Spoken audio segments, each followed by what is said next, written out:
Yeah, I would enjoy that thoroughly. Yeah. How's your health now these days, buddy? You're feeling good, and you're. I'm doing really well. The WWE made me their ambassador now, and I know we passed a few times through the backstage area, and you were pretty busy doing your thing on your comeback there, and I just want you to know how much I love you, and so happy that things are working out good for you. And I know it's been a rough, hard to say what that's like to lose a brother and your mom and dad, and it's just good to know that you're back and you're doing well, and I'm one of your big supporters. I was there in Oklahoma City when you were you thought that you had enough and you wanted to go home and go back to Calgary and do something else, and I told you to just stick to it, and you ended up being a world champion, and probably the greatest world champion WWE ever had, as far as being a ring general and a storyteller. That's a lost art these days, Bret, and I know you see it, and it's just it takes the fun out of the business when you're not a ring general and a storyteller. I understand that, and it's true for all the years that I've known you, that you were always a guy that I thought was always in my corner. And it's funny that I really haven't had many times to talk to you, but I know you were oddly enough in the dressing room in Montreal that day, and when me and Vince had our little fisticuff. There's not very many guys left that are alive that were in that room anymore. Yeah. You were the surviving witnesses.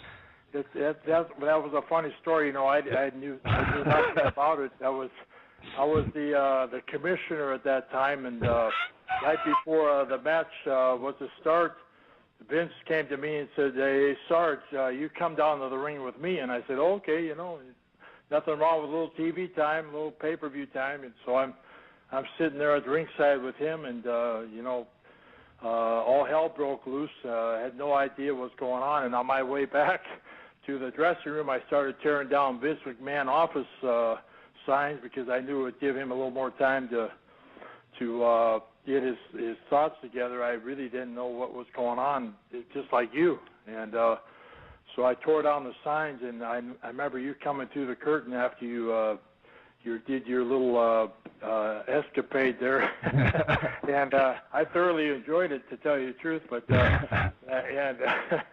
and when you came through the curtain, you looked at me, and I said, "Hey, I had no idea what was going on. Welcome to the club."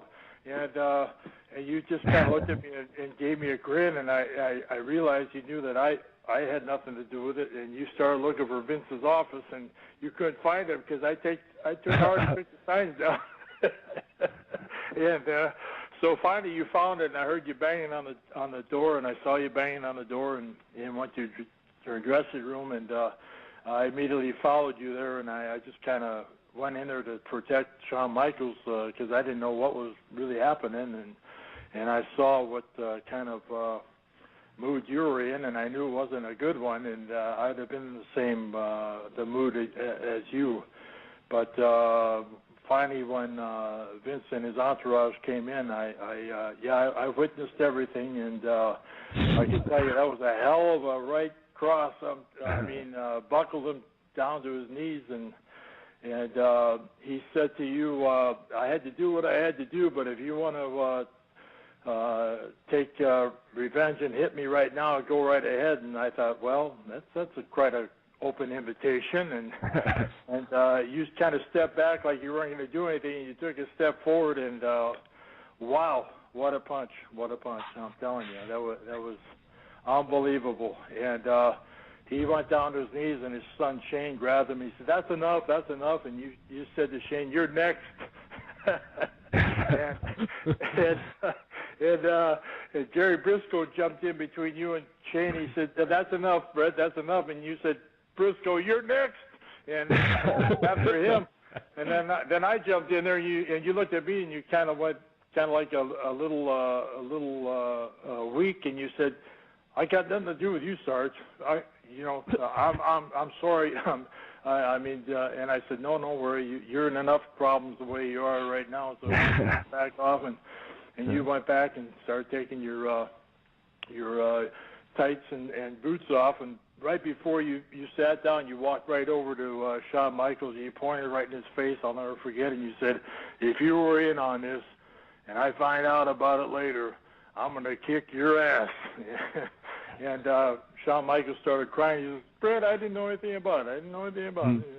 Yeah. So the real man he was, whether he knew or not, he got out of that right cross, and I'm sure you would have gave him so many lefts you'd have been begging for a right. But it was one of those times in the business that wrestling justice took place, and whether it was for the good of the WWE or for the good of Bret Hart, I was there and I saw it, and